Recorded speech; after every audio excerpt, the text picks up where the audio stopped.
You know what's keeping you broke right now? It's not your salary. It's not the economy. It's not even your student loans. It's the fact that you just spent $3,000 being in your college roommate's wedding last month, and you don't even realize that money could have been worth $75,000 by the time you retire. Hi, I'm Matt. On this channel, I break down the real financial mistakes that keep millennials and Gen Z stuck in the paycheck-to-paycheck cycle, and I help you build actual wealth even if you're starting from zero. If you're tired of feeling financially stuck, hit that subscribe button because we're about to expose 13 wealth killers that nobody talks about. Today, we're covering 13 wealth killers that are costing you hundreds of thousands of dollars over your lifetime. These aren't your typical stop buying coffee tips. And look, I've made almost every mistake on this list. I've financed cars I couldn't afford, carried credit card debt for years, been in way too many expensive weddings, but I've also learned what actually builds wealth and what silently destroys it. We're starting with the most shocking one first because someone needs to say this out loud. Let's talk about something nobody wants to admit. Being in weddings is bankrupting millennials and Gen Z, and we're all too polite to say no. Here's the math that nobody shows you. When you agree to be in someone's wedding party, you're signing up for way more than just showing up.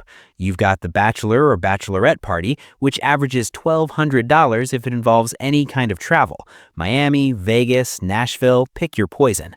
Then there's the flight and hotel for the actual wedding. That's another $600 minimum.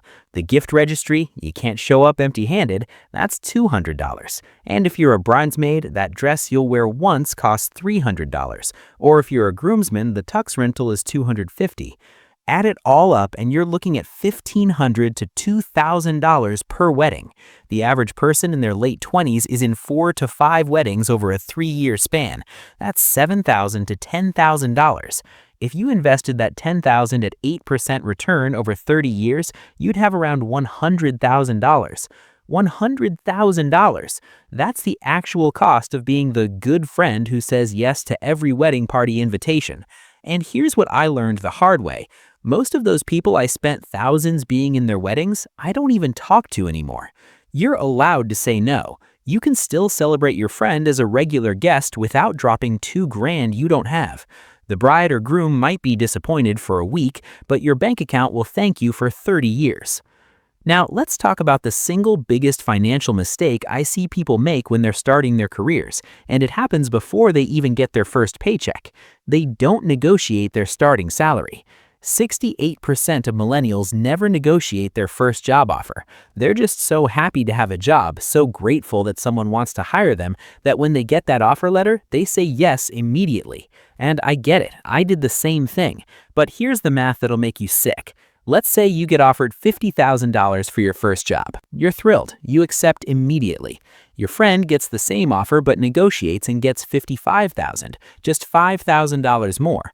Over a 30-year career with 3% annual raises, you'll make about $634,000 total. Your friend will make $697,000. That's $63,000 from one 5-minute negotiation at 22 years old. Factor in 401k match, bonuses, and future offers based on current salary, that $5,000 difference compounds to $500,000 over your career. Most companies expect you to negotiate. They build wiggle room into their first offer. When you don't negotiate, you're leaving money on the table that was already budgeted for you. I didn't negotiate my first 3 job offers because I thought I was being easygoing and professional. I was actually being financially naive. Every future raise and job offer was based on that artificially low starting point I accepted without question. Okay, this one's going to make some people mad, but someone needs to say it. The side hustle culture is bankrupting more people than it's helping. Everyone on Instagram and TikTok is selling you the dream of passive income and being your own boss.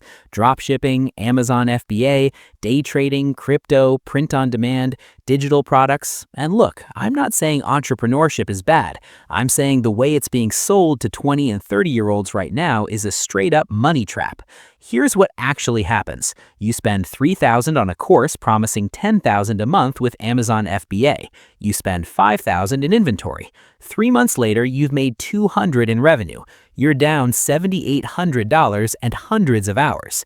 Then you try dropshipping, another $2,000 for a course, $3,000 in ads, $50 in revenue. You're down another $4,950. 90% of these side hustles fail, but you only see the 10% of success stories on social media. $20,000 blown on side hustle courses at age 25 could have been $200,000 at retirement if invested, but instead it went to Shopify fees and Facebook ads nobody clicked. And here's the thing that really gets me. The people selling you these courses, they're not making money from the side hustle. They're making money from selling you the dream of the side hustle. The real product is you. Your desperation to escape the 9-to-5 is their business model. If you want to start a business, great, but do it with a clear business plan, realistic expectations, and money you can actually afford to lose. Don't let Instagram entrepreneurs convince you to drain your savings account chasing a passive income fantasy that has a 90% failure rate. The average annual raise for existing employees is 3%. When you switch companies, the average salary increase is 20 to 30%, 3% for staying, 25% for leaving. Over 10 years, staying at one company grows your $50,000 salary to $67,000 with 3% raises. Switching companies 3 times grows it to $90,000 to $100,000. That's the loyalty tax. Your loyalty costs you about $33,000 per year by year 10. Companies budget more for external hires than internal promotions. They'll say they can't give you a $10,000 raise, then hire someone externally for $15,000 more than you make. I stayed at my first job 5 years for 3% raises. When I left, I got a 40% bump for essentially the same work. Switch jobs every 3 to 4 years. Not every year, but 3 to 4 is the sweet spot to prove yourself without being seen as a job hopper. The average new car payment right now is $739 per month. Used cars, $554. $700 car payment from age 25 to 65 equals $336,000 in total payments. If you drove cheap used cars paid in cash and invested that $700 monthly at 8% return, you'd have $2.4 million by retirement. $2.4 million or a bunch of worthless cars? That's your choice when you finance. Buy a $7,000 reliable Honda Civic with cash instead of financing a $40,000 new car. Both get you to work. One costs $7,000 once, the other costs $40,000 plus interest and keeps you poor forever. People save $10,000, $15,000, $20,000, know they should invest it, but let it sit in checking for years because they're waiting to learn more before pulling the trigger. This is called analysis paralysis, and it's costing you a fortune. $20,000 in checking, earning 0 interest for 2 years while you're researching. The S&P 500 was up 26% in 2023.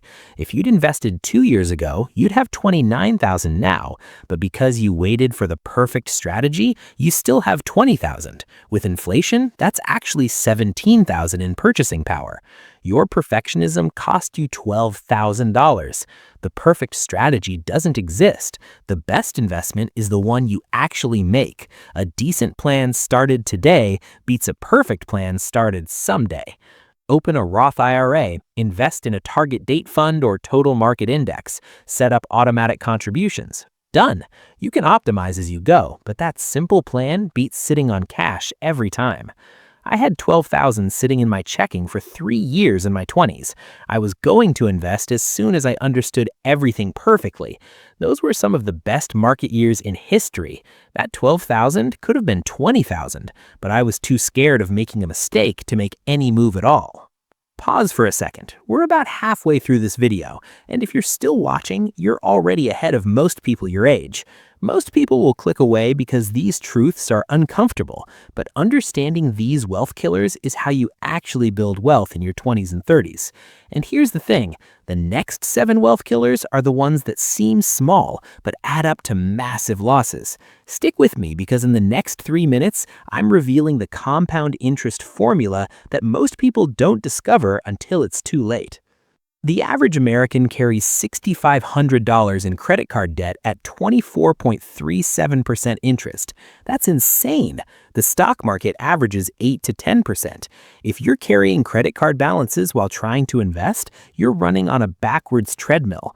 $6,500 at minimum payments takes 13 years to pay off and costs $9,000 in interest. $9,000 for stuff you already bought. That could have been $90,000 invested. You cannot build wealth while paying 24% interest. It's mathematically impossible. If you're carrying credit card debt, that's your financial emergency. Not investing, not buying a house. Paying off that card needs to be your single focus. And here's how it happens. You use the card for an emergency. Car repair, medical bill, whatever. You tell yourself you'll pay it off next month. But next month, something else comes up. You make the minimum payment. Then you use it again because, hey, you're already in debt. What's another $100?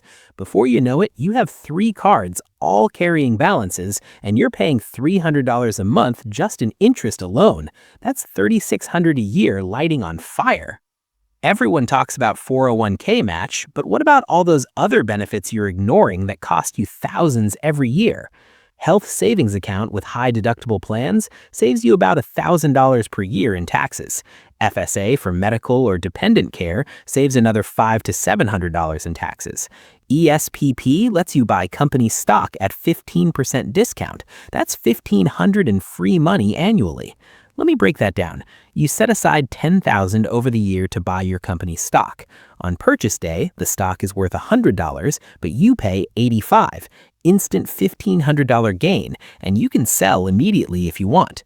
Tuition reimbursement gives you $5,250 per year for education. Total left on the table, $8,250 per year. Over 30 years, that's $247,000, or $800,000 if invested. Only 23% of employees use all their benefits. Go into your employee portal this week. Read everything. HSA, FSA, ESPP, tuition reimbursement, all of it. Sign up for what makes sense. That 30 minutes of paperwork is worth $8,000 this year. 2 versions of you. Version A invests $200 monthly starting at 25 until 65. Version B waits until 35, then invests the same amount until 65. At 8% return, version A has $523,000 at retirement. Version B has $244,000. That 10-year delay cost $279,000 with identical monthly contributions. Here's the brutal part. Most people in their 20s aren't investing $200 a month. They're investing $50, maybe $100, or nothing at all. They're waiting until they make more money, until they pay off student loans, until they feel more stable. And every year they wait, they're losing tens of thousands in future wealth. $1 invested at 25 is worth $10 at 65. $1 invested at 45 is worth $3. Your 20s are 10 times more valuable for wealth building than your 40s. I invested 5% in my 20s, thought that was good.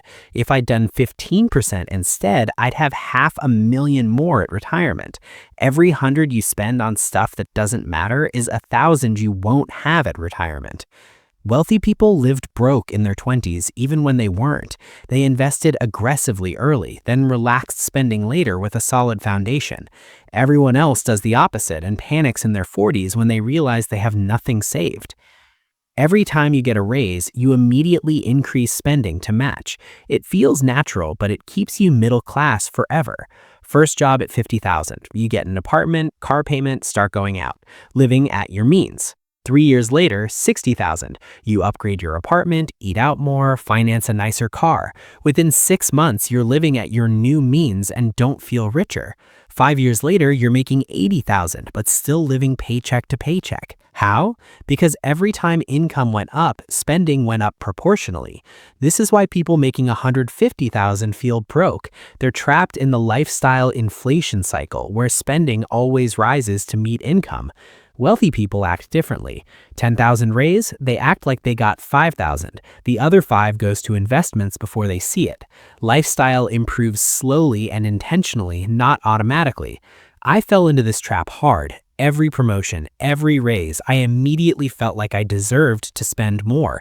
Better apartment, nicer dinners, more vacations. I was making more every year, but somehow always had the same in my account. The wake-up call came when I looked at my salary history. I'd nearly doubled my income over 7 years, but my net worth barely moved. All that extra money evaporated into a slightly nicer lifestyle that didn't make me happier or wealthier. Your income is not your wealth. Income only matters if you convert it into assets. Every dollar spent on lifestyle never works for you. Every dollar invested compounds forever. Let lifestyle inflate at half the rate income grows and invest the difference. Your biggest monthly expense is housing. The old rule was 30% of gross income max. Most 20s and 30s spend 35 to 45%, sometimes more in expensive cities. Every percentage over 30 is money that can't build wealth. Making $60,000, 30% is $1,800 monthly, but you're paying $2,700 for the nice apartment in the good area. That extra $900 monthly is $10,800 yearly. Over 10 years invested, that's $164,000 traded for a nicer kitchen and extra bedroom you don't need. I get it. Housing is expensive. Rents have gone crazy. In a lot of cities, finding something decent for 30% of income is nearly impossible, but every dollar over that threshold is directly stealing from your future financial freedom. Maybe that means roommates longer, living farther from downtown, a smaller place, older building, less trendy neighborhood. None are permanent, but the compound interest lost by overpaying for housing is permanent. I lived in an apartment that cost 45% of my income for 3 years in my late 20s. I justified it because I worked hard and deserved a nice place. That apartment cost me probably $100,000 in lost investment growth. That's a very expensive kitchen island I barely used. Quick one, but it matters. The new iPhone 16 Pro Max costs $1,500. If you upgrade every 2 years, that's $750 a year on phones. Over 20 years, that's $15,000 on phones. But if instead you kept your phone for 4 years and invested that $750 annually, you'd have about $35,000. That's the real cost of always having the latest tech. And it's not just phones, it's laptops, tablets, gaming consoles, smartwatches, wireless earbuds. The tech industry has convinced you that you need to upgrade constantly to stay current. You don't. A 3-year-old phone works fine. A 5-year-old laptop does everything you need. Your productivity doesn't increase because you have the newest MacBook. Your happiness doesn't increase because you have the latest AirPods. Every upgrade you skip is money that can compound. Every new gadget you delay is future wealth you're keeping. I'm not saying never upgrade, I'm saying stop upgrading on the manufacturer's schedule and start upgrading on your wealth building schedule. When your device actually stops working or becomes genuinely unusable, then upgrade, not when the new version comes out with a slightly better camera. 90% of day traders lose money, not break even, lose. The average person trying day trading loses 36% of their initial investment in the first year before quitting. You don't see those stats on social media. You see the 22-year-old on TikTok claiming he made $10,000 in a week trading options. You don't see the 9 others who lost everything trying the same strategy. If someone's selling you a way to make money fast, they're not making money from the method, they're making money selling you the method, the course, the mentorship, the signals. Real wealth building is boring, consistent investing over decades, index funds, 401ks, compound interest. Not sexy, won't make good Instagram content, but actually works. Someone I know had $40,000 saved by 28, got into crypto in 2021 to turn it into $500,000. By 2023, $7,000 left, lost $33,000 chasing quick money.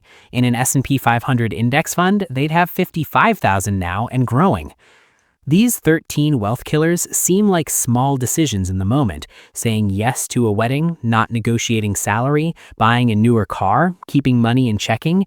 They feel like life choices, not financial choices, but each costs tens of thousands, sometimes hundreds of thousands over your lifetime.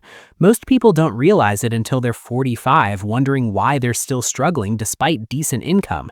Your 20s and 30s aren't about building wealth to start living. They're about making hard choices now for freedom later. Every wealthy person I know made sacrifices their friends didn't understand. They said no to weddings, negotiated hard, drove old cars, invested aggressively, switched jobs for money instead of staying loyal. Now, in their 40s and 50s, they have options. They work because they want to, not because they have to. That's what you're building when you avoid these wealth killers. Which of these 13 is costing you most right now? The car payment, lifestyle inflation, cash and checking? Fix that one this month, then the next. Your financial freedom comes from getting these 13 things right consistently over 10 to 20 years. What's your answer?